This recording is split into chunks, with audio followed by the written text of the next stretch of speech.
Good afternoon, ladies and gentlemen. We are pleased to be here for our Tuesday, April 19th meeting of the Board of Supervisors. Thank you all for coming out today on this beautiful spring day in Goochland with not as much pollen as last week. Thank goodness. I do call us to order. I will be going ahead and giving the invocation and asking Mr. Sharp to lead us in the Pledge of Allegiance. So please rise if you can.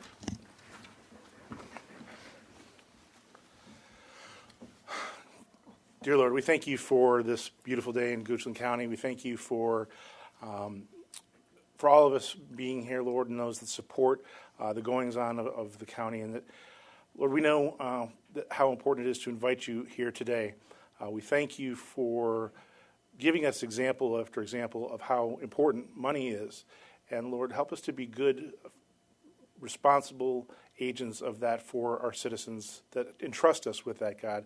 Be here today as we make the decisions, God. I pray for our public safety and for the men and women fighting for our country, Lord, and all of its leaders here and the leaders around the world during this really tumultuous time, God. We thank you for the gift of relationship with you through your Son. It's in his name that I pray. Amen. Amen. I pledge allegiance to the flag of the United States of America and to the republic for which it stands, one nation, under God, indivisible, with liberty and justice for all. Okay, please take a seat. All right, these are some of the fun parts of what we do. Today we get to recognize a proclamation for recognizing April 17th through the 23rd as Hunger Awareness Days in Goochland County. And is somebody to read it, or am I reading it down there? Or you can read it, or I can read it. Mr. Alvarez, if you want to read it, and is Mr. Graham coming forward? And, Sally and Carol and whoever else wants to.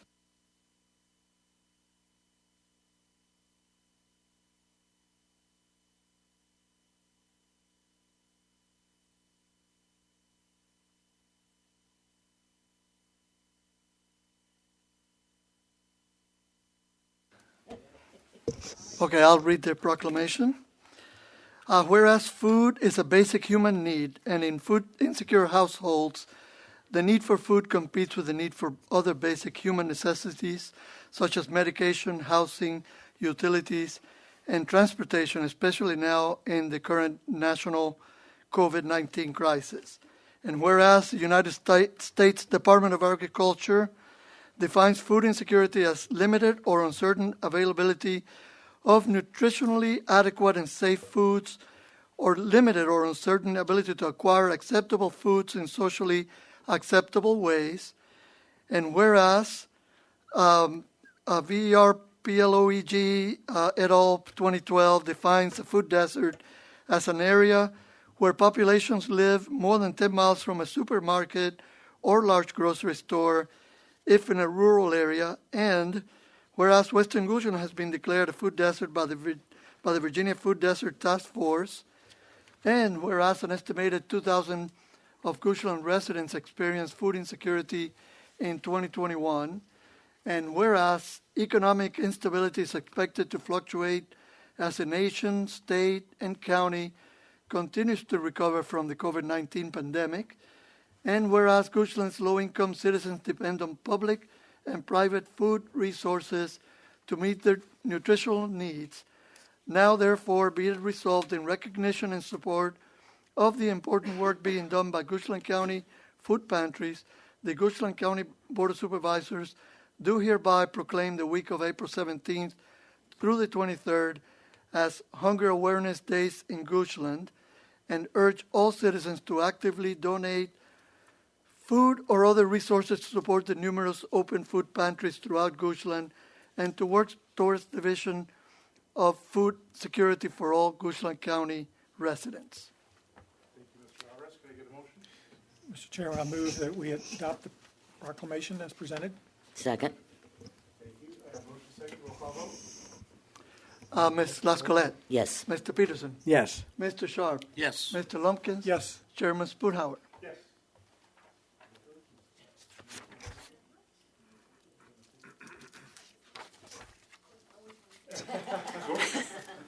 I just want to thank you all for this proclamation and recognition and remind everybody that this week is a big food drive. Hopefully you've heard something about it in your neighborhood. If you haven't, you can come to one of the food lions on Saturday and donate food, and it will go to our food pantry. And I also want to introduce Doug Childs, who is our new food pantry manager. So thank you.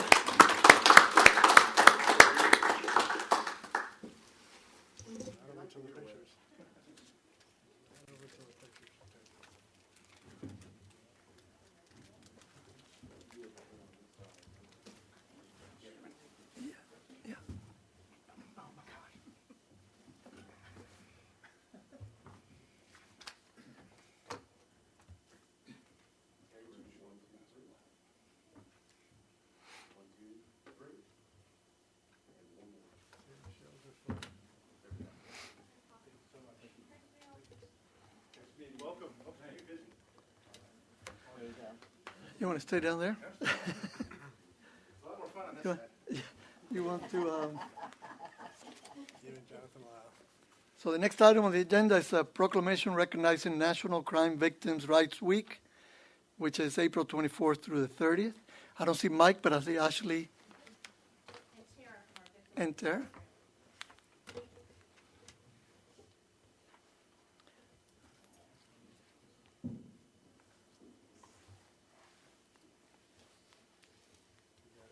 Okay. All right. Whereas the term victim is more than just a label and has legal standing and protections that go along with it. Whereas Crime Victims' Rights Act passed in Virginia and at the federal level guarantee victims the right to meaningfully participate in the criminal justice process. Whereas victim service providers, advocates, law enforcement officers, attorneys, and other allied professionals can help survivors find their justice by enforcing their rights. Whereas victim service providers and allied professionals can reach more victims through innovative, trauma-informed programs such as telehealth services and multidisciplinary teams. Whereas victim service providers and allied professionals can increase access to victim services and compensation in areas that have been historically underserved, marginalized, and adversely affected by inequality by implementing culturally responsive services. Whereas equity and inclusion are fundamental prerequisites to survivor care and survivor-led services that provide victims and opportunities to share their experiences as essential blueprints for support.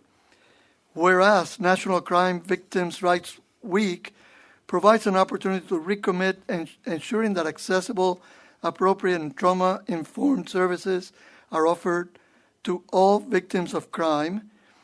And whereas the Goochland Victim Witness Program is hereby dedicated to helping crime survivors find their justice by enforcing victims' rights, expanding access to services, and ensuring equity and inclusion for all. Now, therefore, the Goochland County Board of Supervisors do hereby proclaim the week of April 24th through the 30th, 2022 as Crime Victims' Rights Week and reaffirm the county's commitment to creating a victim service and criminal justice response that assists all victims of crime during Crime Victims' Rights Week and throughout the year, and to express our sincere gratitude and appreciation for those community members, victim service providers, and criminal justice professionals who are committed to improving our response to all victims of crime so that they may find relevant assistance, support, justice, and peace. Can I get a motion? Mr. Chair, I move that the Board of Supervisors approve the proclamation recognizing April 24 to 30, 2022 as National Crime Victims' Rights Week. Second. Thank you. Roll call vote. Mr. Lumpkins, Yes. Mr. Sharp, Yes. Mr. Peterson, Yes. Ms. Lascolette, Yes. Chairman Spoonhour. Yes.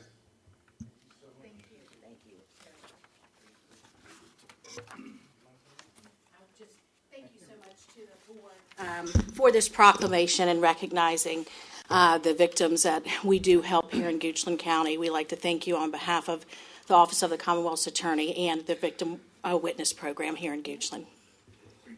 Thank you.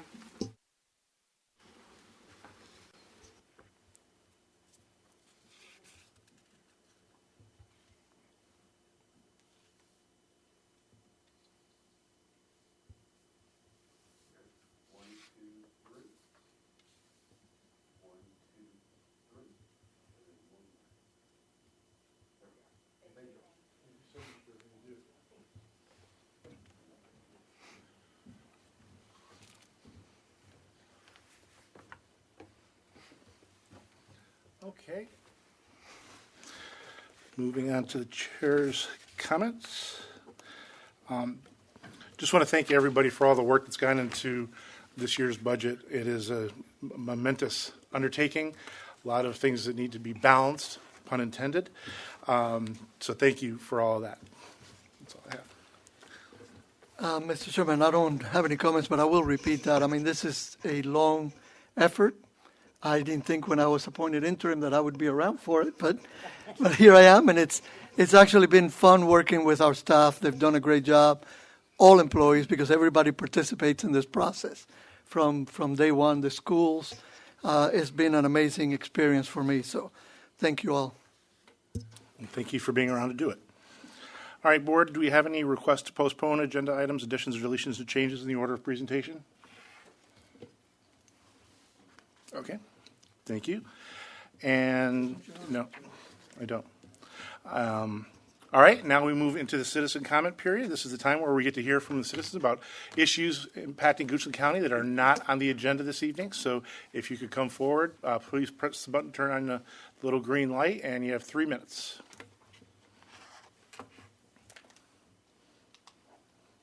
And when you come up, if you just give us your name and your address, we'd appreciate it. Thank you. For the record, thanks. The little green, there you go. Perfect. Hi there. My name is Skylar Zunk. I'm not from Goochland. I'm from 9511 Deer Range Road in Mosley. I am a lifelong fan of Justin Verlander, which makes me a lifelong fan of Goochland County. Like I said, my name is Skylar. I am here on behalf of Conservatives for Clean Energy and the Virginia Land and Liberty Coalition. Conservatives for Clean Energy has been around for several years, based in Richmond, focused on making sure energy policy in Richmond always has a conservative bent to it, and conservative voices are heard. The Land and Liberty Coalition focuses on energy development and conservative policy at the local level. I used to work in the Trump administration and got to see a lot of energy policy take shape at the national level. It's a privilege to be working on those same energy issues at the local level right here at home in Virginia. We're a coalition of business owners, landowners, citizens, neighbors, you name it, and local leaders like yourselves who want to see clean energy take shape in Virginia in a conservative manner. And places like Goochland, that means solar energy and solar projects taking shape. And we're here to support projects that help the county in many ways, more ways than one, but we will not support projects that don't do that. And we have a very careful way of measuring that balance. We want to see clean energy projects done right. We want to see reasonable setbacks from roads and other properties. We want to see vegetative buffers shielding these projects from view where needed. We want to see neighbors' rights be respected, and we want to see strong decommissioning of these projects. So after the 30-year lifespan of these projects, they can go back into farmland or some other potential use for the county. As conservatives, we talk a lot about property rights. Your right to do with your property what you please, so long as you're not impacting adversely a neighbor. It's distinctly American, and it's really important to us here in rural Virginia. These projects have the potential to provide income for a lot of these landowners, and they also make good neighbors. It's also a phenomenal economic development story. It brings you all tax revenue. As you consider the budget, these projects can be significant taxpayers compared to other uses. And they also bring more business to the community, both during construction and maintenance of these projects. We'd really like to be a part of the conversation as you all consider projects and give them thumbs up or thumbs down. You guys are the ones calling balls and strikes. And we're here to hopefully be an asset to the county as you move forward and consider clean energy development. So again, my name is Skylar Zunk. I'll follow up with you all with email, sharing a little bit more about our coalition. But thank you for your attention today. Well, thank you for coming to Goochland, and we look forward to engaging.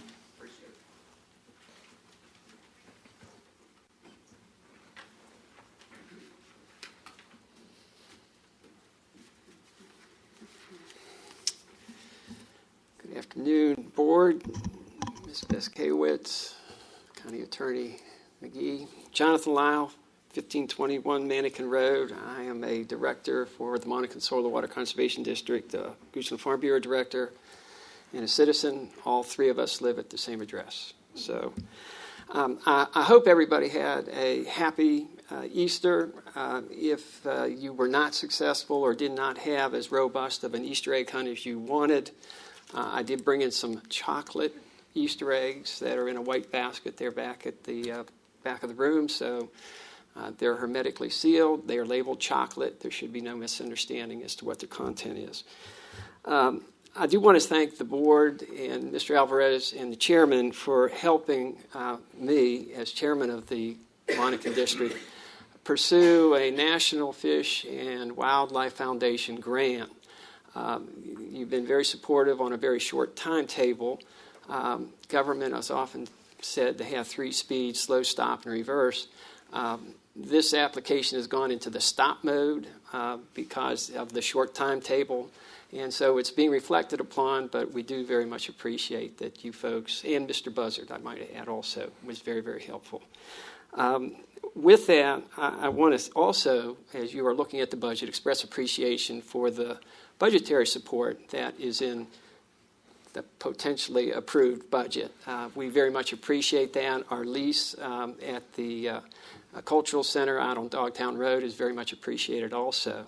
And that's a segue into just a heads up that our memorandum of understanding with the county runs through August of this year, and we will be approaching Mr. Woodburn to get direction from him as to how we might proceed with discussing a renewal of that, we hope.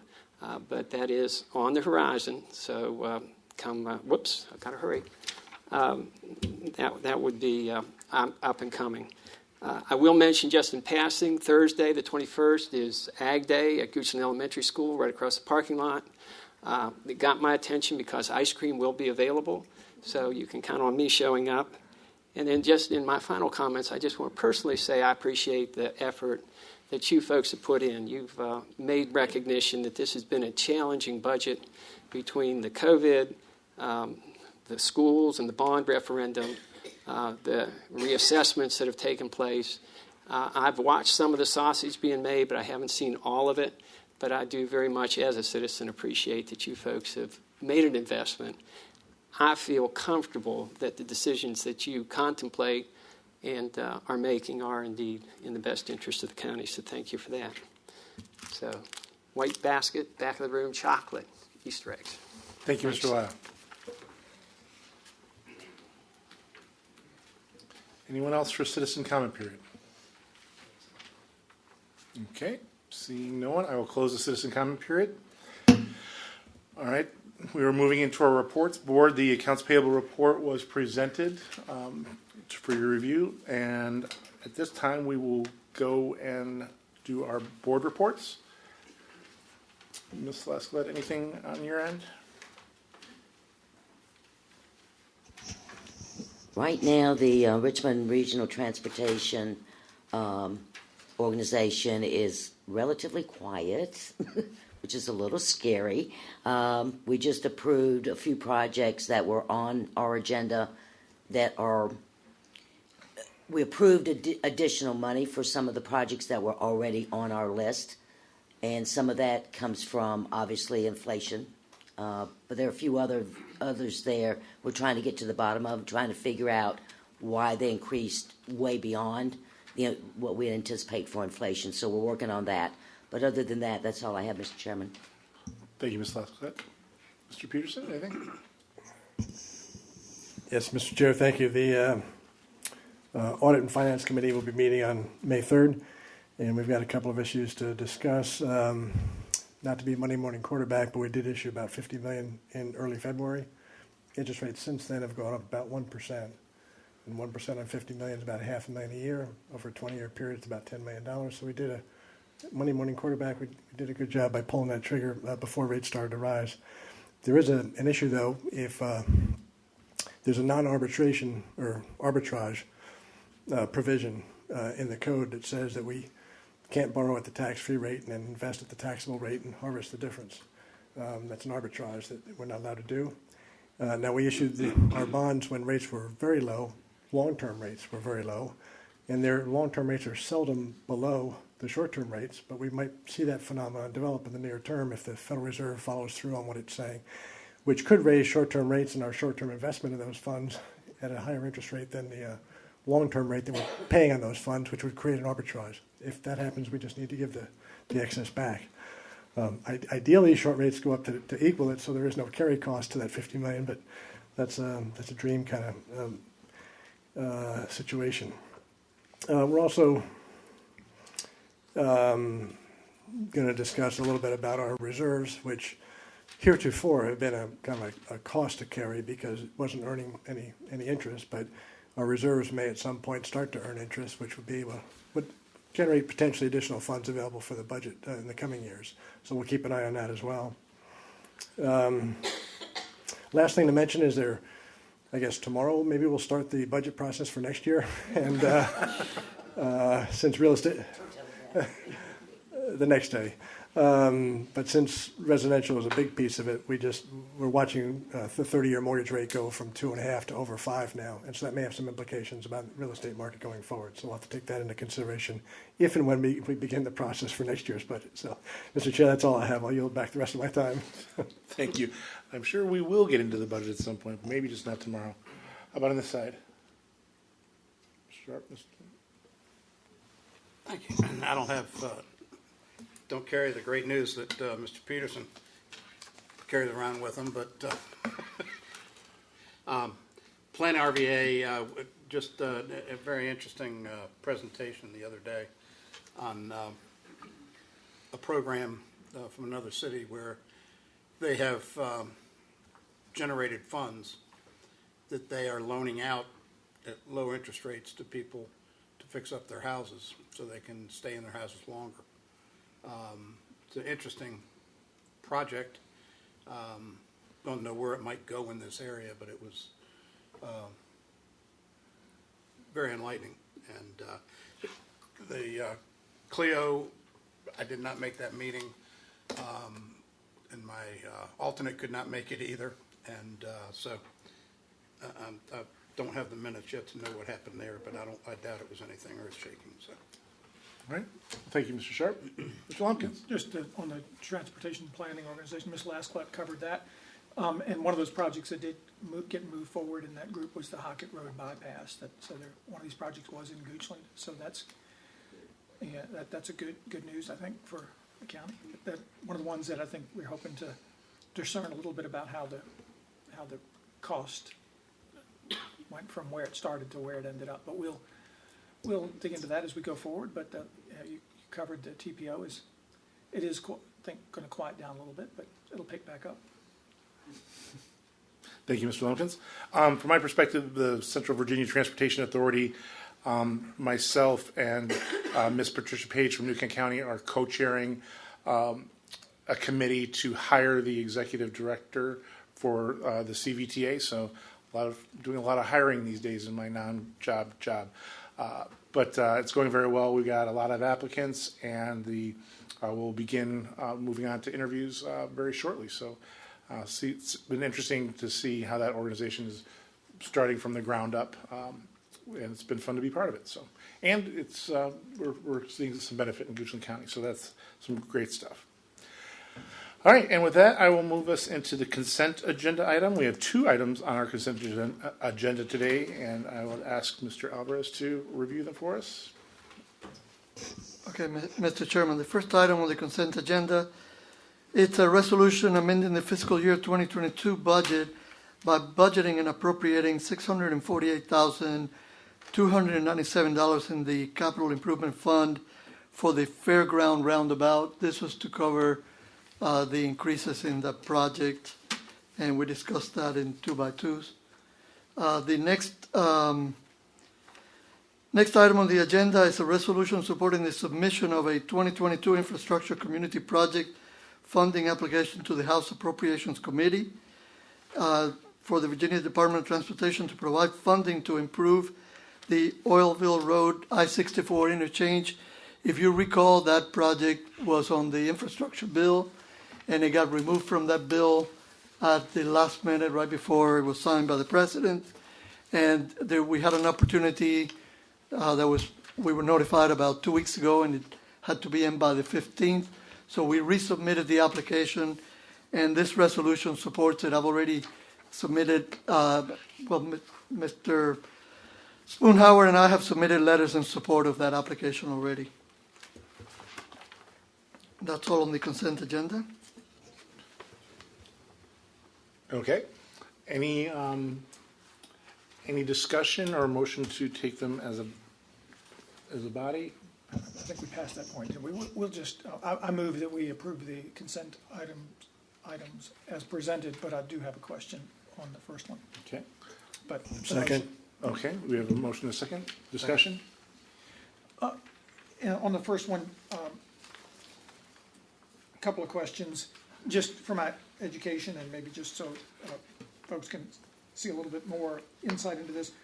The proffers portion versus the CVTA local funding, how did we arrive at that division between those two, to close this gap?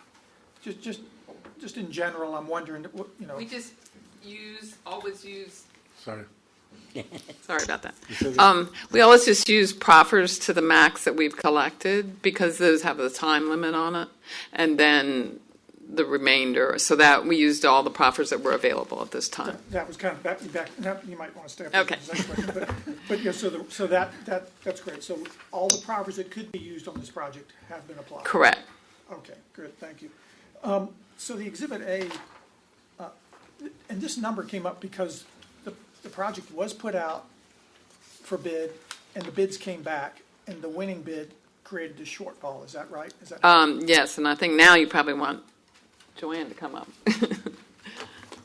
I just find the money, and she spends the money. I have to explain why the money. Yes. Good afternoon. Good afternoon. Thank you. So, so is this is closing a gap between what was in the project and what the winning bid came in? That's correct. So this project, it was sent out to bid, like all bids that have been submitted within the last probably year or so. They're averaging a little bit higher based on supply chain issues and cost of material. So this was the low bid for the project, and this would close that gap. In order for this, once if the board approves this, they will award the bid this week to that contractor, and we can begin meeting with them to come up with detour plans and further getting the project dirt moving in the ground. Gotcha. So, and maybe back to Barbara on this next question. At the bottom of Exhibit A, and this is again kind of the money and the timing on the money. It says this is a limited funds project. The locality shall be responsible for any additional funding in excess of the 3.6. So then it goes on to say VDOT has billed the locality. Okay, there it is. They've received. Okay, so we have already paid our first half, and then they're asking for our balance as soon as we approve it. It sounds like. Yes, we've already paid the initial. Yeah, and then they're asking for us. They'll submit us an invoice for the 648. So one of the things I learned with this project is there's an estimate, there's a 50-50 share planned, but if you go above the estimate, the locality covers 100% of the difference. This was not revenue share for Fairground Road extension. That will be revenue share. That would be a 50-50 mix. Yeah. Okay. So when we pay the $648,297, which is going to probably be pretty soon according to this, they'll turn the contractor loose. Do we have any exposure for any more obligations for this project? No, because the bid has been submitted and they have to build it to that And they have to bid. manage it to that bid. Any overruns or anything they have to deal with. VDOT will deal with it. Okay. All right. Thank you. Thank you both. Thank you, Mr. Chairman. Any other discussion? Ms. Lescott? All right, thank you, Ms. Hunter. Maybe don't leave if you don't mind. So, assuming that we approve this today, then we're ready to let the bid go and get started on the project. Here's my question. Right now, we have the other end of 522 being constructed in a roundabout. Is there a way to not have these two projects going on at the same time? Are you speaking at the 522 in Broad? Right, in Louisa, correct. We have not talked about the 522. We've talked about how they're going to be making turn lanes at Bulldog Way and Route 6, and that we would coordinate with them so that those projects aren't going on at the same time. But we did not look at should it be done at a different time than the Broad and 522 roundabout. Right. If we could check on that, if you don't mind. Travel 522 would have two construction projects sites going on, and that's a lot of people. And we can find out what's the estimated time. I think they're close to the end on the other one. They were originally talking about a year time frame on this roundabout. Due to supply chain issues, all of the bidders requested a longer time frame. So the construction is going to be more about a year and a half. However, there's only going to be about 8 weeks total where it's shut down and there's a detour. The rest of it will be done similar to 522 and Broad. You know, they're working, but it's not shut down for a detour. Right. But once they award the contract, once they get the agreement from the county, we will meet with the contractor and discuss all of that, and we'll be sure to share with the board and public of the detours, when they're going to occur, and things like that. Right. And right now, the one in Louisa, I mean, traffic still flows through there. It's a little different pattern. You have to wait, and all that, but it's still going. Yes. Right? It's not shut down. And I'm just concerned about two places on 522 being shut down simultaneously. That's a good point. We did not think of that. We did think about the Bulldog Way, but when we meet with the contractor, we will bring that up as well. I don't want to delay it because I know that costs money too, but to have two places in that 9-10 mile stretch that would be frustrating. Shut down would be frustrating. Yes. There you go. Thank you. Yes. Okay. Yeah. Thanks for bringing that to our attention, and we will make sure that that's considered. I appreciate that. Thanks. Yes. Great comments. Any, Mr. Lumpkins? On the second one on the consent agenda, is that something, is this resolution something requested by our congressional representatives? And I assume we're going to send it to somebody that wants it, that's going to use it for Yes. purpose? It was requested to support the application. Good. It was not a requirement, but they said it would help the application. Anything that helps. The application's already been filed. So Was we're filed last sending Friday. this separately. It's free for us to do it, right? Paper, I charge by the hour. the cost of email. All right, any other discussion? All right, we have a motion and a second. All those in favor of approving our consent agenda, please signify by saying aye. Aye. Aye. Opposed? All right, we have a consent agenda passing. Thank you. All right, now we move on into new business. And Ms. Smith? Good afternoon, Mr. Alvarez, Mr. Chairman, and the Board of Supervisors. Today we're going to go about, I'm Kathleen Smith, Assistant Director of Finance. We're going to be adopting the FY 2023 budget and appropriation, and it's going to be 6 steps to get to that. This is just a review of the process, of the budget process. We start in the fall with the department heads. January, we go into CIP. We work with the schools. February, we go through our presentations with the departments. And then in March, we had our town halls. Last week, we had the public hearing. And today, we're going to adopt and appropriate.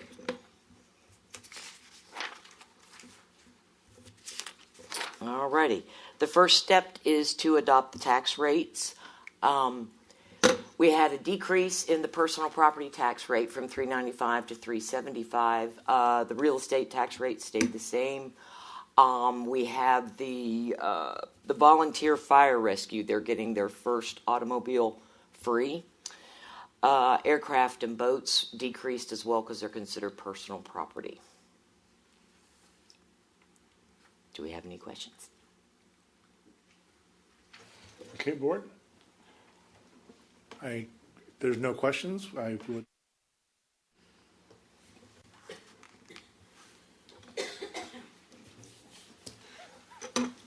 Mr. Sharp, after much ado.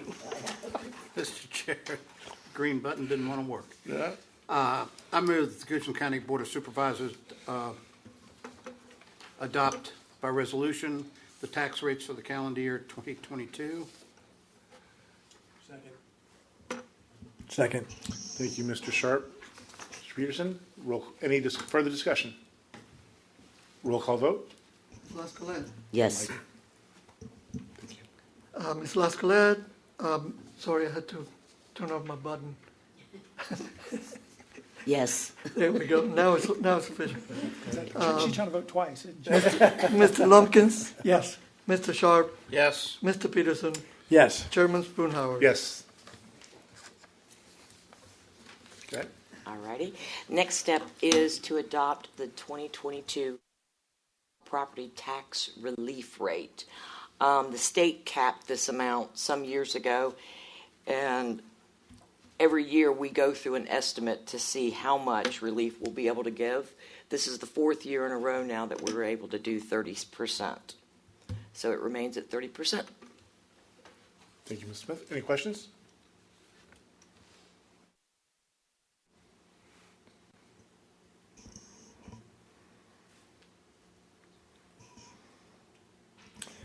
Yeah, Mr. Chair.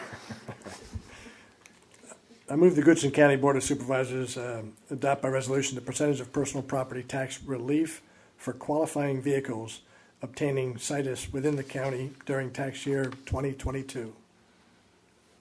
Thank you, Mr. Peterson. Okay. Second. Thank you, Ms. Lascolette. A motion and a second. Any further discussion? Roll call vote. Mr. Lumpkins, Yes. Mr. Sharp, Yes. Mr. Peterson, Yes. Ms. Lascolette, Yes. Chairman Spoonhour. Yes. Thank you. Alrighty. Third step. This is the 2022 ordinance change for tax relief for the elderly and disabled. Basically, we're increasing the relief from 900 to 1,000. Great. Thank you. Any further discussion?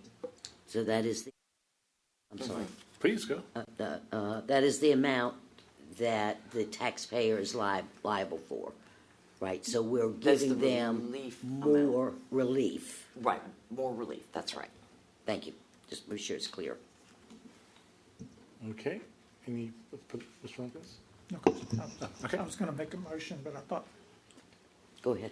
I move that the Goodson County Board of Supervisors adopt this ordinance amending County Code Section 13-63 to increase the real estate tax relief for certain elderly and disabled persons. Second. Thank you, Mr. Lumpkins, Mr. Peterson. Any further discussion? Roll call vote. Mr. Peterson, Yes. Ms. Lascolette, Yes. Mr. Sharp, Yes. Mr. Lumpkins. Yes. Chairman Spoonhour. Yes. Thank you. Alrighty. And the fourth step. This is the FY 2022 budget-related ordinance changes. Water volume service charges is going up 3%. Sewers 4%. We're increasing the base of residential permit fees to $100. Adding $100 for requesting a 30-day extension of temporary occupancy, and amending the fireworks permit. Did I get that wrong? Oh, sorry, 50. Adding 50 to Yeah, a total? adding 50. To a total of 100? Yes. Okay, thank you. Amending the fireworks permit to add hourly charges for the fire marshal for time over 3 hours. Okay. Thank you, Ms. Smith. Any questions, comments? Mr. Chairman, I move that the Board of Supervisors adopt this ordinance amending Goochland County fee schedule, the Appendix C to the County Code of Ordinances as presented, and the total fee is now $100 for a 30-day extension on a temporary occupancy. Thank you. A second. Okay, thank you. Any further discussion? Yes, Mr. Chair. Yes, Ms. Hustler. So I'm still concerned about this $50 for requesting the extension, and we talked about it last week. And I don't know how much money that it's intended to, or we think we're going to recruit from that. But I'm just wondering, is that situations that might be out of folks' control because of, the economy and other circumstances?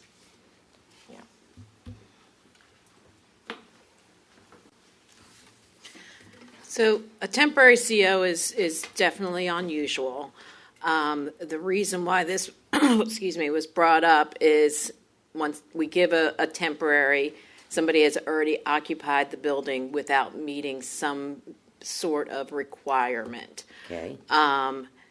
We have had situations where these persons have gotten the temporary CO and just sort of the contractor's been paid and moved on, and they kind of just drop it, and we just hope that this fee would encourage them to complete the improvements. Now, this is if we go out and it fails, that's when the fee is charged. If there's an issue where they call us and say we're waiting to grade the yard and we can't, we will work with them and extend the TCO. So this is really for the situation for we gave them an exception, we let them move in, and they're just not completing the requirements. Okay, and that makes sense. So this is not a mandatory, it is an optional. Yes. Okay. Thank you. I appreciate it. Good distinction. Any other questions or discussion? Nope. Okay, roll call vote. Mr. Sharp? Yes. Mr. Lumpkins? Yes. Ms. Lascolette? Yes. Mr. Peterson? Yes. And Chairman Spoonhour. Yes.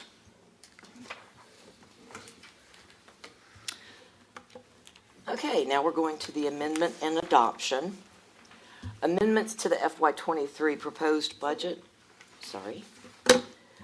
Basically, we start with the county administrator's proposed budget, and over time, we learn about new things. The debt increased when it finally came in, and we got the bottom line. The debt payment increased to $193,000 from what we had originally estimated. And then the schools, they had additional revenues that they found. So their revenues went up by $283,000. So that's the total amendments to the proposed budget. And now we have the FY23 budget with the amendments for all funds. Do we have any questions? Board? All right, so the issue are the amendments or the entire budget with the amendments? It's the entire budget with the amendments. All right, thank you.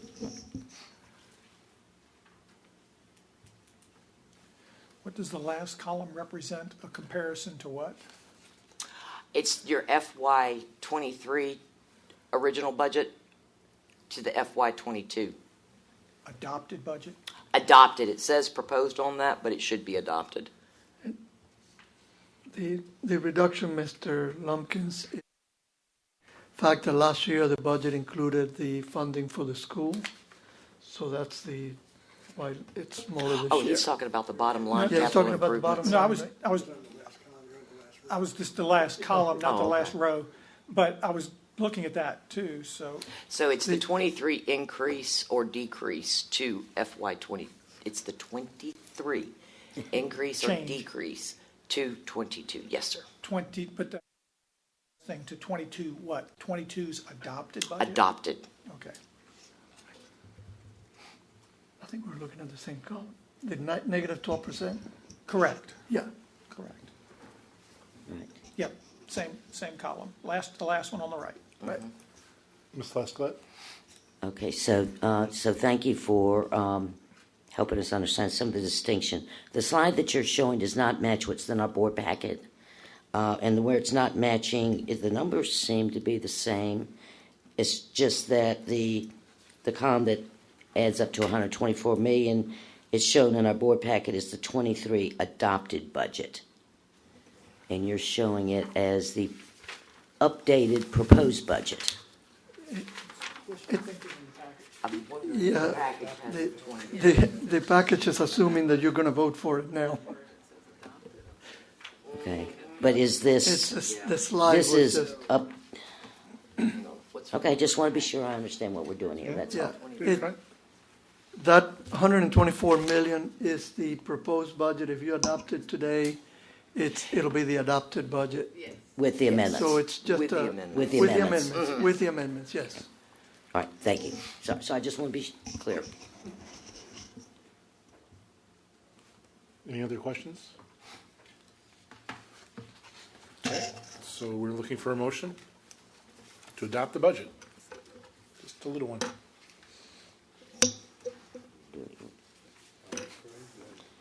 Okay, so, Mr. Chair, I move that the board adopt as amended the county administrator's proposed fiscal year 2023 budget and 25-year capital improvement program presented on February 22nd, 2022, and the proposed amendments as presented on April 5, 2022. Thank you, Ms. Lesclette. Second. Thank you, Mr. Peterson. I have a motion and a second. Any other discussion? Roll call vote. Mr. Lumpkins, Yes. Mr. Sharp, Yes. Mr. Peterson, Yes.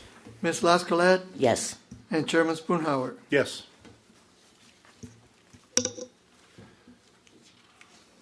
Okay, and the last step is the budget appropriation. Per the state code, you cannot spend the money that you've budgeted until you appropriate it. So this will be the last step in the FY23 budget process. Any questions? Do you have a motion?